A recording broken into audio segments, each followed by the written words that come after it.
უნდა ვაღიარო, რომ მას ცოდნია პირობის შესრულება. აქეთ დამირეკეს. და შემომთავაზეს, რომ პრეზიდენტს სურს ინტერვიუ და როგორც შეგვპირდა, პირველი ინტერვიუ უნდა რომ გქონდეს შენთან. მე რასაკვირველია გამიხარდა ეხა პრეზიდენტის ინტერვიუ, თან პრეზიდენტის რანგში სალომე ზურაბიშვილის პირველი ინტერვიუ. მეოთხარი სიამოვნებით, სამშაბათი გინდათ, ხუთშაბათი გინდათ, სტუდიაში არავინ იქნება თქვენს გარდა, სრული 2 საათი გექნებათ, ანუ ვისაუბროთ ყველა. რა სტუდიაშიო მითხე, სტუდიაში არაო. აბა მეთქი როგორ თქოდა, უნდა ჩავწეროთო.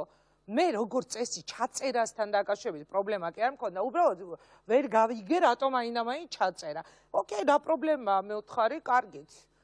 და წავედი ჩემს გადამღებ ჯგუფთან ერთად, რომ უნდა ჩავწერო და ჰოისაოცრებავ, ანუ პროტოკოლზე რო ამდენს რომ ლაპარაკობენ, ამ დროს რა ხდება?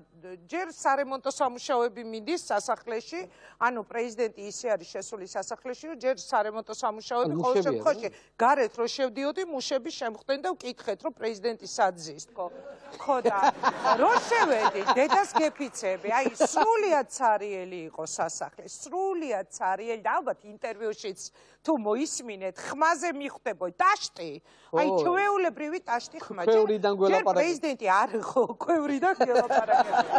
თან ჩემი ხმა რა ამაზე ვზენა ჟღერდა.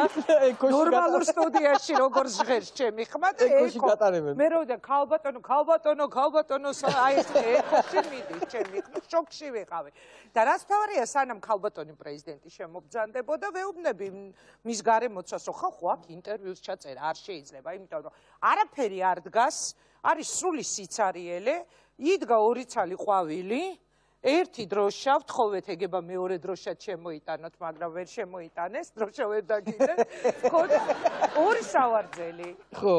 ვუთხარი, რომ ეს ინტერვიუ იქნება კატასტროფა, ნუ ხმის თვალსაზრისით, მაგრამ ასე ისურვა პრეზიდენტმა და დედას გეფიცები, არანაირად არ მქონდა ჩაფიქრებული, რომ იქ რამე პროტოკოლზე მელაპარაკან, რას ქვია, ჩაწერილი ინტერვიუ რატო უნდა გავიდე, არაფერი მსგავსი, მაგრამ შუა ინტერვიუს დროს ხდება უცნაურობა. პრეზიდენტს აღარ მოეწონა რაღაც კითხვა, ერთი, მეორე და უცებ მითხრა, რომ იცი რა, გადადი ახლა სამომავლო გეგმებზე, იმიტომ რომ ჩვენ დრო აღარ გვაქვს. ვეუბნები, რომ კი გვაქვს, იცით, სრული 2 საათი გვაქვს. თქვენს პროტოკოლთან ჩვენ შევთანხმდით თუ რაღაც ჯგუფთან ვინც ამას გეგმავდა რომ 2 საათი, მოკლედ ხანგრძლივად ამაზე ვისაუბრეთ და მე გულწრფელად ვუთხარი რომ მართლა არ მესმის ხალხო 21 საუკუნეა რა პროტოკოლი. მე ამოვიოხრე და ვიფიქრე ჩემი მარგველა, რამდენი იყო დუშეთში. რაც მარგველა იყო პრეზიდენტი, არ მახსოვს რამდენჯერ დაგვირეკავს და რამდენჯერ მყოლია ეთერში.